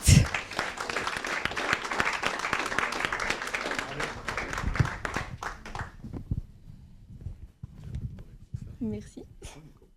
Oui, pardon. Bravo en fait pour ce que vous faites. Tout à l'heure, en fait, on parlait de relations et vous l'avez également évoqué, des relations différentes. C'est ce qu'on vit déjà ici au Cube lorsque les professeurs viennent faire des activités. Et donc, c'est appréhender l'école de façon différemment. On sort des classes, on sort de la façon traditionnelle d'enseigner. J'ai eu la chance en fait de vivre une table ronde cette semaine sur l'école de demain, donc réfléchir comment on pourrait repenser l'école de demain. Je pense que demain, pour vous, c'est déjà aujourd'hui, parce que vous sortez déjà les classes dehors et vous donnez un sens.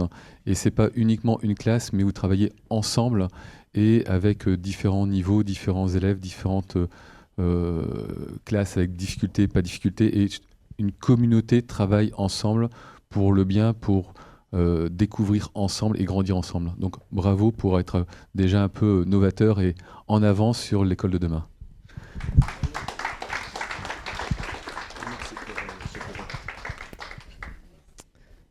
Voilà, merci. On arrive à la fin de cette remise des trophées de l'éducation innovante. C'est que, mais voilà, comme on l'a dit, c'est que le début de cette belle aventure. L'éducation n'est pas l'affaire de quelques-uns, bien entendu, c'est l'affaire de tous, et chacun d'entre nous peut, à son échelle, agir. Donc il y a les enseignants, et on l'a vu, il y a vraiment, en innovant dans leurs pratiques pédagogiques au quotidien, les entreprises, en soutenant les projets et en investissant dans l'avenir, les familles également, en cultivant la curiosité et l'envie d'apprendre, et puis également les jeunes eux-mêmes, c'est pour ça aussi qu'on est là, les jeunes en osant expérimenter, créer et puis entreprendre. Donc le fonds de dotation est vraiment là pour conclure, pour catalyser et amplifier toutes les dynamiques qu'on a vues et puis tous les projets qui vous ont été présentés tout à l'heure. Les échanges vont continuer autour d'un cocktail servi au rez-de-chaussée où je vous invite à poursuivre la discussion avec nos intervenants, à partager vos idées et envisager comment nous pouvons construire une éducation plus audacieuse et plus ouverte sur le monde. Merci en tout cas pour votre participation, votre présence, votre engagement et puis bonne soirée et à très vite.